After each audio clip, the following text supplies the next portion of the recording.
అందరికీ నమస్కారం. Welcome to Suman TV. మన ఊపిరితిత్తుల విలువ ఏంటో మనం కోవిడ్ టైంలో తెలుసుకున్నాం. నిజానికి ఒక్కసారిగా మన శ్వాస ఇబ్బంది కలిగిస్తే మాత్రం మనిషి ప్రాణాలన్నీ అరచేతుల్లో పెట్టుకుని ఏం చేయాలో తోచని పరిస్థితికి వెళ్ళిపోతాడు.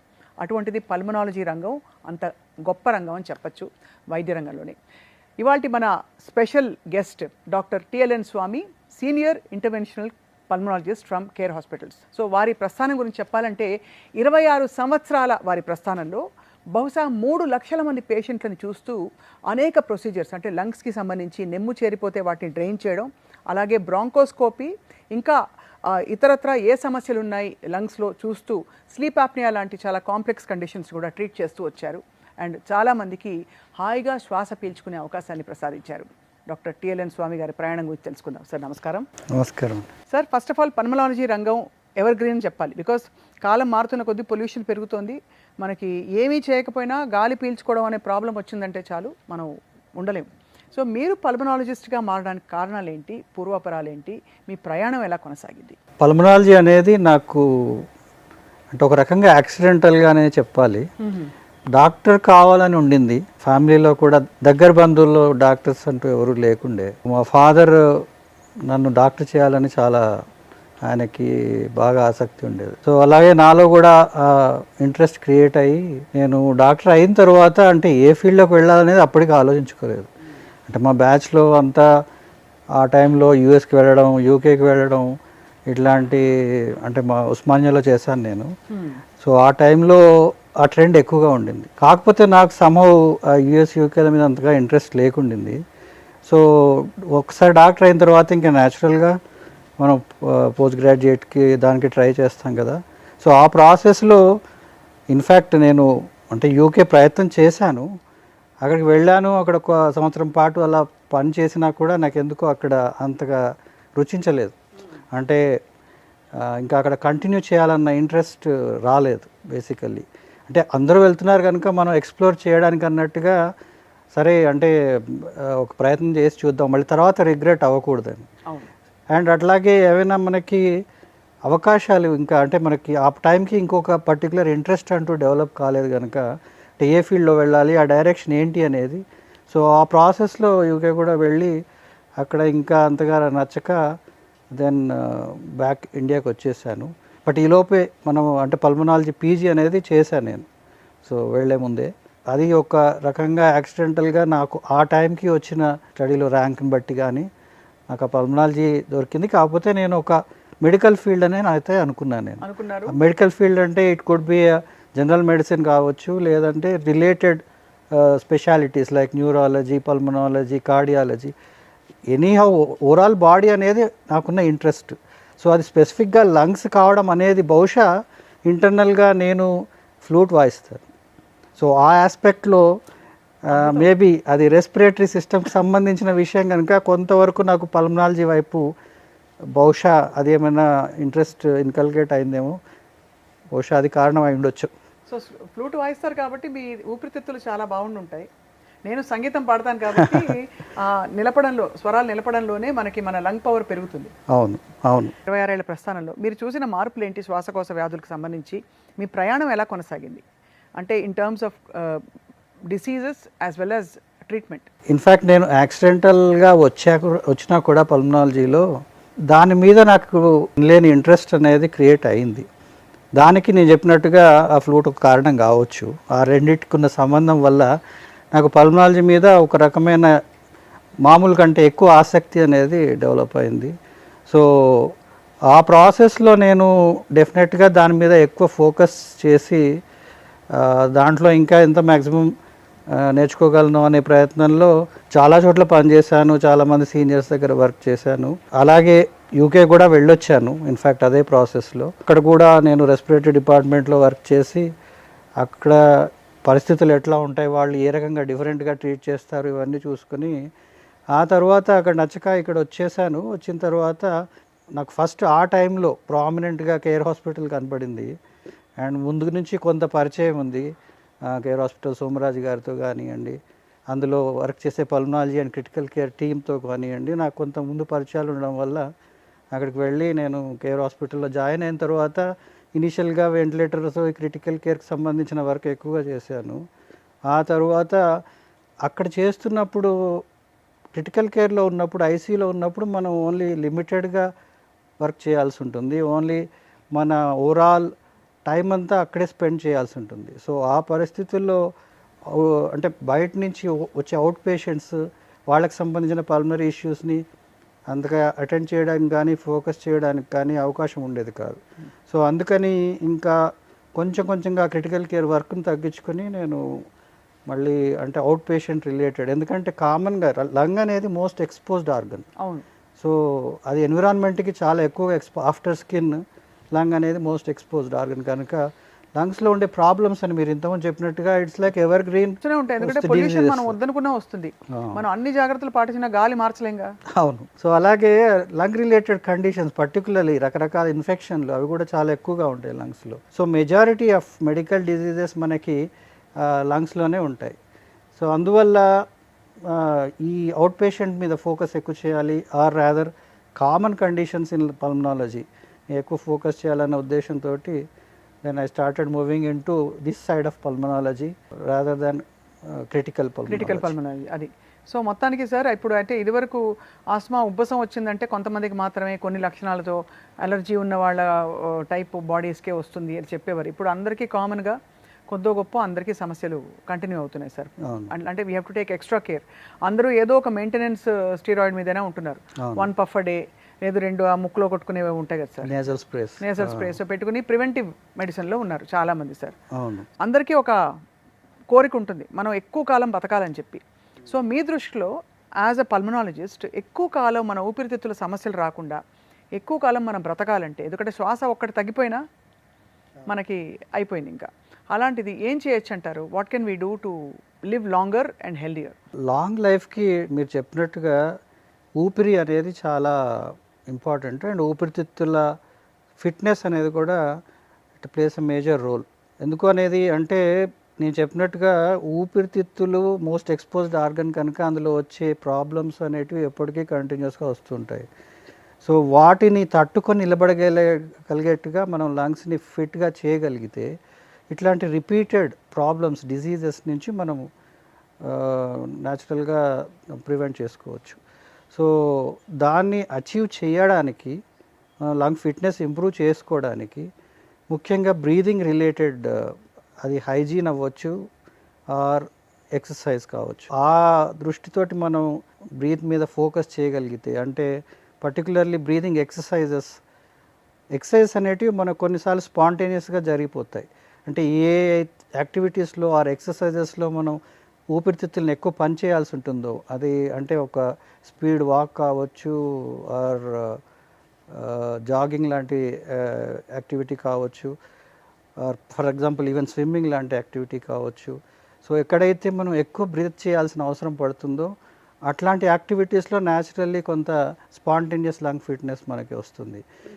అండ్ సెకండ్లీ మనం అంటే మోర్ ఎఫర్ట్ పెట్టి అంటే స్పెసిఫిక్గా వాలంటరీగా చేసే బ్రీదింగ్ ఎక్సర్సైజెస్, అందులో ఒకటి whatever kind of music activities, singing కానీ or even other kind of wind instruments కానీ, ఇవన్నీ డెఫినెట్గా మనకి లంగ్ హెల్త్కి హెల్ప్ చేస్తాయి.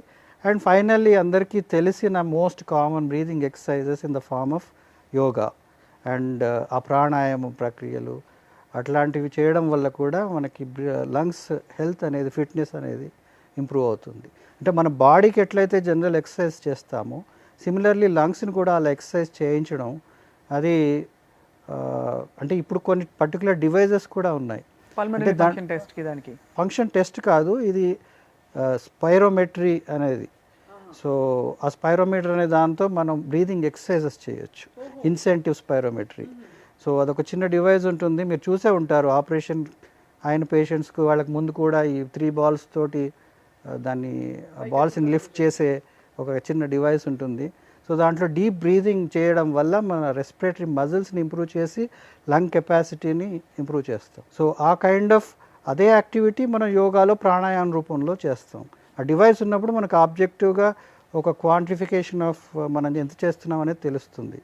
వేరస్ డివైస్ లేకుండా మనం జనరల్గా చేసే యోగా బ్రీదింగ్ ఎక్సర్సైజెస్లో కూడా సిమిలర్, ఆ మెకానిజం రెండిట్లో ఒకటే.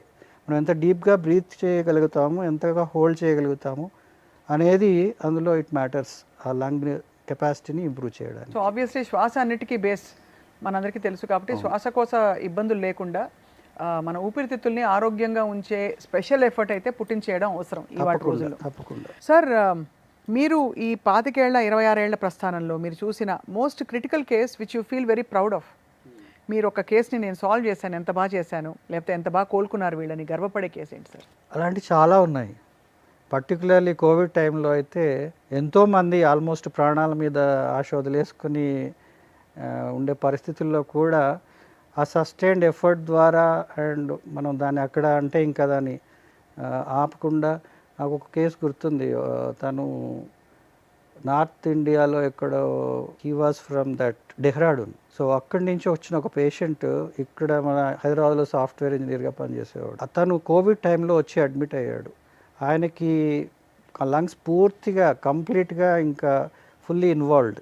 వెంటిలేటర్ మీద పెట్టాము. ఆయన కనీసం ఒక నెల రోజుల పాటు వెంటిలేటర్ మీద ఉంచాల్సి వచ్చింది. ఆ తర్వాత తనకి ట్రేకియాస్టమీ అవి చేసి ఇంకా అలా సస్టైన్ చేస్తూ దాదాపుగా ఒక 6 నెలల వరకు ఆయన ఫాలోఅప్లో ఉన్నాడు. అంటే హాస్పిటల్లోనే బహుశా ఒక 2-3 నెలలు గడుపుంటాడు. ఆ తర్వాత కూడా రెగ్యులర్గా ఎవ్రీ 1 or 2 వీక్స్కి ఫాలోఅప్ చేస్తూ ఆయన్ని మొత్తం మీద అంటే ఆయనని ప్రాణాలతో ఉంచగలిగాము. ప్రాణాలు అంటే ఆయన లంగ్స్ కండిషన్ చాలా మటుకు దెబ్బతింది. ఆ తర్వాత ఆక్సిజన్ సపోర్ట్తో కంటిన్యూ చేస్తూ ఆయన అంటే యంగ్ పర్సన్, అరౌండ్ 35 ఆ ఏజ్లో ఉంటాడు. సాఫ్ట్వేర్ పిల్లలు, వైఫ్ వాళ్ళంతా, ఇంకా ఈయన ఒక్కడే మెయిన్ ఆధారం. అండ్ కోవిడ్లో వేరే ఫ్యామిలీ రిలేటివ్స్ ఎవరూ లేరు ఇక్కడ. వాళ్ళ బ్రదర్ ఎక్కడి నుంచో డెహ్రాడూన్ నుంచి రెగ్యులర్గా టచ్లో ఉండేవాడు ఫోన్లో అలా. సో అలా మొత్తం మీద ఆయనని బతికించుకోగలిగాం.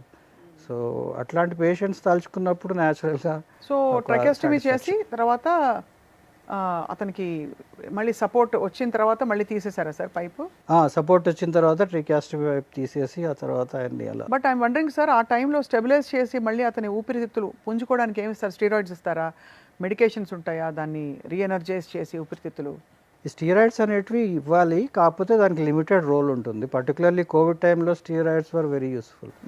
సో ఆ టైంలో మనకి ఇంకా వేరే ఆప్షన్స్ కూడా ఏమీ లేకుండే. ఈ రెమ్డెసివిర్లు అలాంటి మందులు ఎన్ని ట్రై చేసినా కూడా వాటి డెఫినేటివ్ ఎఫెక్ట్ అనేది అంటే కొంతమందిలో ఇంప్రూవ్మెంట్ వచ్చి ఉండొచ్చు, but most important medicine was steroid at that point of time. But దానికి కూడా ఒక లిమిట్ ఉండింది.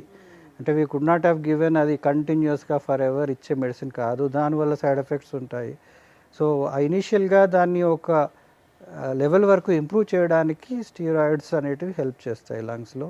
అవి ఇచ్చి తర్వాత మెల్లిమెల్లిగా దాన్ని తగ్గించేసి ఓవర్ పీరియడ్ ఆఫ్ 2 to 3 monthsలో మనం స్టీరాయిడ్స్ నుంచి బయటకు వచ్చేసేయాలి. ఇంకా ఆ తర్వాత నేను చెప్పినట్టుగా ఫిట్నెస్ ఎక్సర్సైజెస్, స్పైరోమెట్రీ ఎక్సర్సైజెస్, వాళ్ళు మోటివేట్ చేసి ఫిజియోథెరపీ వాటి ద్వారా మెల్లిమెల్లిగా లంగ్స్ కండిషన్ ఇంప్రూవ్ చేసి, అంటే డ్యామేజ్ అయిన లంగ్స్ పోగా మిగిలిన లంగ్స్ని మనం ఎంత మ్యాక్సిమైజ్ చేయగలిగితే ఆ మిగిలిన లంగ్ టిష్యూని మనం ఇంకా ఇంప్రూవ్ చేసి ఈ డ్యామేజ్ లంగ్ ఫంక్షన్ని అది కంపెన్సేట్ చేసేట్టుగా దాన్ని ఇంప్రూవ్ చేస్తూ మెల్లిమెల్లిగా ఆయన సొంత ఎఫర్ట్ మీద మెయింటైన్ చేయగలిగించాలి.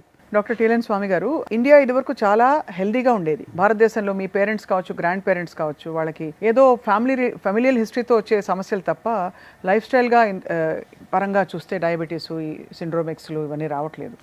కానీ ఇప్పుడు ఈ రోజుల్లో విపరీతంగా అది పెరిగిపోయింది. అన్హెల్దీగా మారడానికి ఇండియా కారణం ఏంటి సార్ మీ దృష్టిలో? ఒక 4-5 పాయింట్లు చెప్పాలంటే. ఇప్పుడు మనకున్న మోస్ట్ ఆఫ్ ది ప్రాబ్లమ్స్కి main reason is our body maintenance. First wait.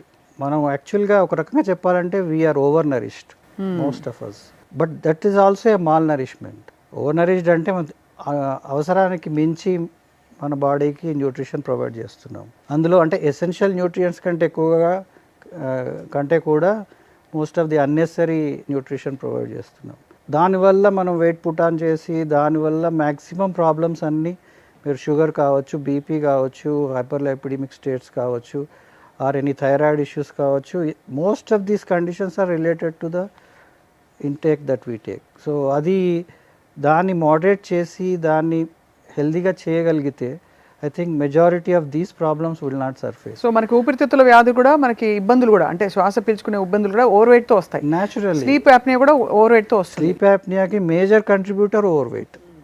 దానికి కొన్ని వేరే కారణాలు కూడా ఉంటాయి, but 90% of the time sleep apnea అనేది is because of your overweight. అదే కాకుండా even asthma for that matter is also very అంటే ఆస్మా కూడా ఈ ఓవర్ వెయిట్ ఉన్న వాళ్ళలో ఎక్కువగా వచ్చే అవకాశాలు ఉంటాయి.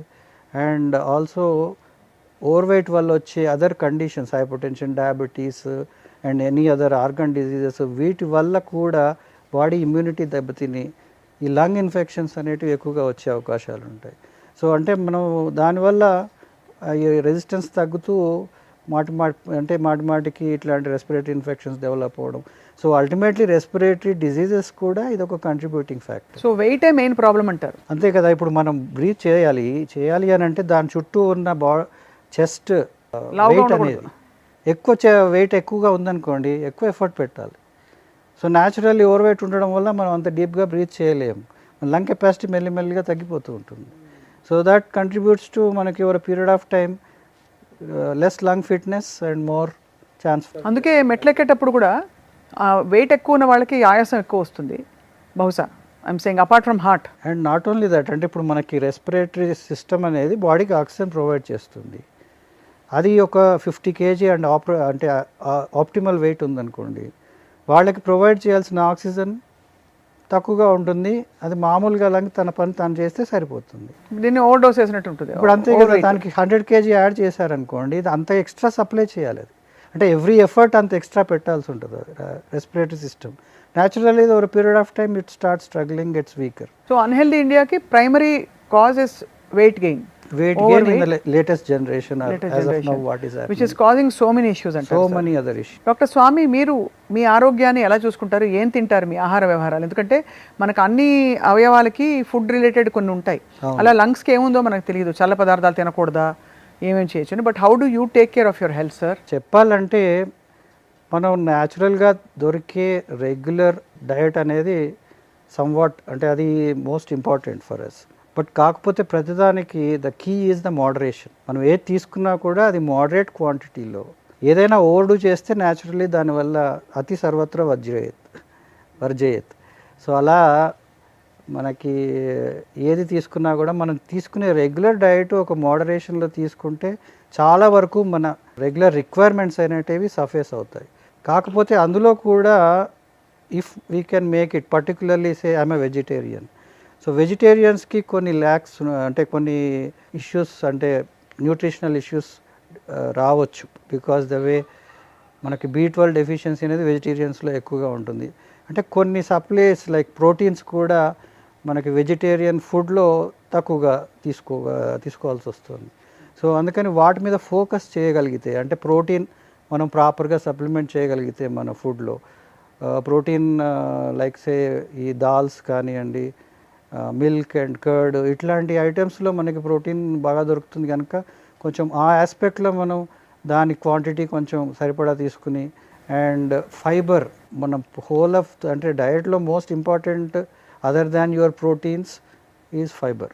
So if you take good proper fibre diet అంటే దట్ రెడ్యూసెస్ దట్ అంటే గ్లూకోజ్ స్పైక్స్. సో అందువల్ల మనకి తీసుకునే కార్బోహైడ్రేట్స్లో అంటే మన న్యాచురల్గా పర్టికులర్లీ సౌత్ ఇండియాలో డయట్ అంతా మోర్ కార్బోహైడ్రేట్ రిచ్. మీరు ఆబ్వియస్లీ యూఆర్ వెజిటేరియన్ కాబట్టి మీరు తీసుకునేవి అది బ్యాలెన్స్ చేసి తీసుకుంటారా సార్? అంటే we try to as much as I can. So idli dosa అనేది తింటారు? నార్మల్ ఫుడ్ తింటాను, but we don't over eat. మీరేమన్నా ఎక్సర్సైజ్ చేస్తారా సార్? అంటే వర్కౌట్స్ అంటే జనరల్లీ అంటే there are 2 ways of exercise. One is your regular పనిని బట్టి, అంటే మనకి యాక్టివ్ లైఫ్. సో కొన్ని వర్క్స్లో మనకి న్యాచురల్లీ ఫిజికల్ యాక్టివిటీ ఎక్కువగా ఉంటుంది. అక్కడ మనం పెద్దగా ఎక్స్ట్రా ఎఫర్ట్ పెట్టాల్సిన అవసరం లేదు compare to somebody desk job versus doctor. ఇప్పుడు డాక్టర్ అంటే మేము జనరల్గా we really roam around in the hospital and అంటే we still make a bit of physical effort. So దానివల్ల మాకు న్యాచురల్గా వచ్చే కొంత ఫిజికల్ ఎక్సర్సైజ్ అనేది జరుగుతుంది. దాన్ని కొంచెం టాప్అప్ చేయడానికి it also again depends on my personally I more interested in to sports. So I play some badminton and kind of sports. So that gives me, and some times I go for swimming. So ఇట్లాంటి కొన్ని interesting activities చేయడం వల్ల at least మనకి లేదు అని అంటే కొంతమంది maybe interested in walking and jogging, but everything has its own limitations. అంతే కదా. ఇప్పుడు ప్రతిదాని వాకింగ్ జాగింగ్లు చేయడం వల్ల వచ్చే ఇబ్బందులు కొన్ని ఉంటాయి, మోకాళ్ళకి సంబంధించి, కీళ్ళకి సంబంధించి. అలాగే స్విమ్మింగ్ చేయడంలో కొన్ని ఇబ్బందులు ఉంటాయి. Or so any activity which gives you that level of exercise, దాన్ని మనం అది కూడా మోడరేషన్లో చేస్తూ వెళ్తే you can keep yourself fit. And of course I have my other activity which keeps my lungs fit. Flute వాయిస్తూ ఉంటారు. So అలా మనం వీలైనంత వరకు అన్ని యాక్టివిటీస్లో ఎక్కడి నుంచి మనకి more interesting aspect which helps in both ways అది చూసుకోవాలి. సో దట్ అంటే మనకు మోటివేషన్ అనేది ఉండాలి. ఇప్పుడు మనం మామూలుగా రెగ్యులర్గా ఓకే జిమ్కి వెళ్ళి నేను అది చేస్తాను, జిమ్ మీద ఇంట్రెస్ట్ ఉన్న వాళ్ళు ఉంటారు. ఇప్పుడు ఫర్ ఎగ్జాంపుల్ కొంతమంది జస్ట్ ఆ monotonous activity all the time treadmill మీద గంట సేపు నడుస్తారు సార్, నాకే బోర్ అవుతుంది, వాడిని చూస్తేనే బోర్ కొడుతుంది, పాపం అనిపిస్తుంది. ఎంత మ్యూజిక్ వినుకుని చేసినా కూడా రోజు ఎంత అసలు అన్క్రియేటివ్ అనిపిస్తుంది. బట్ తప్పదు కొంతమందికి. అదే, కానీ ఆ మోటివేషన్ కొంతమందికి ఉంటే పర్వాలేదు, బట్ మోటివేషన్ లేనప్పుడు we have to create that by putting some adding some interest into that. So మనకి ఇంట్రెస్టింగ్ యాక్టివిటీ ఏదైతే ఉందో సో దాన్ని మనం చేయడం వల్ల మనకి న్యాచురల్గా we keep doing that and sustain that. Doctor Swamy, చల్లగా సమ్మర్లో మీరు వచ్చారు కాబట్టి మా స్టూడియోకి, మీకు can we serve you this, ఈ కూల్ డ్రింక్ తాగచ్చా, మీరు తాగుతారా? ఐ వుడ్ రాదర్ ప్రిఫర్ అంటే వాటర్, అండ్ ఇఫ్ మరీ అంతగా అంటే if I also feel a little bit more ఇంకా ఏమైనా కావాలనుకుంటే జ్యూస్ తాగుతారు. ఏంటి సార్ ఇదంతా చెడా? దీనివల్ల ఏంటి జరుగుతుంది చెడు? అంటే దాంట్లో ఇవన్నీ ఏంటంటే మనకి more of luxuries are not really basic needs. దానికి అంటే మన దాని requirement is because of to quench the thirst. So అది తగ్గించాలి అని అంటే మనకి సింపుల్గా కావాల్సింది వాటర్. సో మనం వాటర్ని దాన్ని మళ్ళీ మనం మాడిఫై చేయడము, దాన్ని ఇంకా ఎన్హాన్స్ చేసి దానికి కొంచెం క్యాలరీస్ యాడ్ చేసి, షుగర్ యాడ్ చేసి, దాంట్లో కొంత గ్యాస్ యాడ్ చేసి, సో ఇవన్నీ తీసుకోవడం వల్ల ఈ అదర్ అన్నీ కూడా are not such good items for the body. Sir sucralose అంటే ఏంటి సార్? దీనిలో సుక్రాలోస్ అండ్ స్టీవియోల్ గ్లైకోసైడ్, అసలు చదువుతుంటే నాకు స్పెల్లింగ్లు కూడా అర్థం కావట్లేదు. అవన్నీ షుగర్ రిలేటెడ్ అడిటివ్స్ అన్నీ ఉన్నాయి కాబట్టి ఇది రోజు తాగే వాళ్ళకి చాలా మంది ఎక్కువ తాగేస్తున్నారు సార్ కార్బోనేటెడ్ బెవరేజెస్. వద్దంటారు అయితే? పర్టికులర్లీ సమ్మర్లో ఇంకా అందరూ పిల్లలు దప్పిక తీర్చుకోవడానికి ఇంకా అవి చాలా ఎక్కువగా తాగుతుంటారు. దాంట్లో మనకి అంటే జరిగే నష్టాల గురించి వస్తే కనుక, ఒకటి యాసిడిటీ ఎక్కువ అవుతుంది. సో ఇమీడియట్గా దాంట్లో ఉండే కొన్ని రియేజెంట్స్ అవి ఇవి ఉంటాయి కదా, సో వాటి వల్ల కూడా బాడీలో స్టమక్లో యాసిడ్ ప్రొడక్షన్ ఎక్కువ అవుతుంది, యాసిడిటీకి దారితీస్తుంది. రెండు, దాంట్లో ఉండే షుగర్ కంటెంట్తో న్యాచురల్లీ షుగర్ స్పైక్స్ అవి ఉంటాయి. పర్టికులర్లీ ప్రీ డయాబెటిక్స్ బార్డర్ లైన్లో ఉన్న వాళ్ళలో అవి డెఫినెట్గా they lead to more sugars. దానివల్ల అంటే జనరల్గా వాటర్ కూడా ఒకేసారి సడన్గా బాగా కూల్గా తీసుకోవడం అంత మంచిది కాదు. సో మనం తీసుకునే వాటర్ని కూడా ఒక మోడరేట్ టెంపరేచర్లో తీసుకోవడం వల్ల అది అంటే దట్ ఈస్ మోర్ హెల్దీ. ఏమవుతుంది సార్ ఒకవేళ చల్లనీళ్ళు ఫ్రిడ్జ్ నీళ్ళు తాగేస్తే ఏమైపోతుంది అంటే it leads to sudden temperature changes కదా. So within the internal body and the external temperature surface, and also it can stimulate more acid production, and then that can lead to more. So అసిడిటీకి రాకూడదు కాబట్టి, sugar spikes ఉండకూడదు కాబట్టి carbonated బెవరేజెస్ని avoid చేయమంటారు మీరు? తప్పకుండా, కంప్లీట్గా. So ఈ మరి సమ్మర్లో ఆబ్వియస్లీ తాగడానికి మీరు అన్నట్టు, అలాగే ఎప్పుడు దప్పిక ఉన్నా కూడా తీర్చుకోవడానికి ఉత్తమం మంచినీళ్ళు రూమ్ టెంపరేచర్లో. అవును. అండ్ దాంతోపాటు ఇంకా తాగాలంటే నిమ్మకాయ పిండుకుని, బహుశా కొంతమంది తాగుతారు ఉప్పు వేసుకుని, వాట్ ఎవర్, అండ్ కొంతమంది హనీ తీసుకుంటారు. ఏదేమైనా ఆరోగ్యకరమైన ఊపిరితిత్తులు ఉండాలంటే మాత్రం వాటికి ప్రత్యేక శ్రద్ధ అవసరం అంటారు. అవును. మేము బాగా రోజు ఊపిరితిత్తులను ఎగ్జర్ట్ చేసి మాట్లాడతాం సార్. అవును. సో మీ అనుమతి సార్, తో సార్ మీరు పిఎఫ్టీ వితౌట్ ద మెషిన్ చేయొచ్చా మనం? అంటే నేను ఇప్పుడు ఒక స్వరం నిలుపుతా, నేను నిలిపేదాన్ని బట్టి నా లంగ్ పవర్ ఎలా ఉందో చెప్పగలుగుతారా సార్ ప్లీజ్? తప్పకుండా, యా ఇట్ ఇస్ పాసిబుల్. ఇప్పుడు ఫర్ ఎగ్జాంపుల్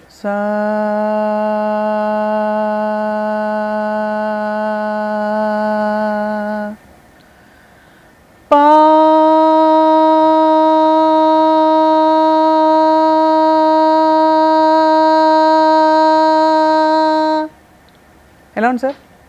బాగుంది. పర్వాలేదంటారు అయితే? నార్మల్గా ఎవరైనా స్వరాన్ని ఒక 15 సెకండ్ల పాటు నిలపగలిగితే you have very good lung power sir. So ఈ లంగ్ పవర్ పెట్టుకుని మరింత ఇన్ఫర్మేషన్ సుమన్ టీవీలో sir health related credible information ప్రేక్షకుల కోసం ఇస్తూ ఉంటాం. మీ అమూల్యమైన సమయాన్ని, ఎందుకంటే మీరు రోజుకి 30-40 మంది పేషెంట్స్ చూస్తారు, ఇంత ఎండలో మీరు మీ సమయాన్ని వెచ్చించి మా వ్యూవర్స్ కోసం వచ్చారు డాక్టర్ టిఎల్ఎన్ స్వామి గారు. We are always grateful to you. మీ ద్వారా ఊపిరితిత్తులకి సంబంధించిన అన్ని ఆస్పెక్ట్స్ రాబోయే రోజుల్లో మేము ఇన్ఫర్మేషన్ తెలుసుకుని we want to give the right information to our viewers. Sure అండి. Thank you so much. Thank you so much.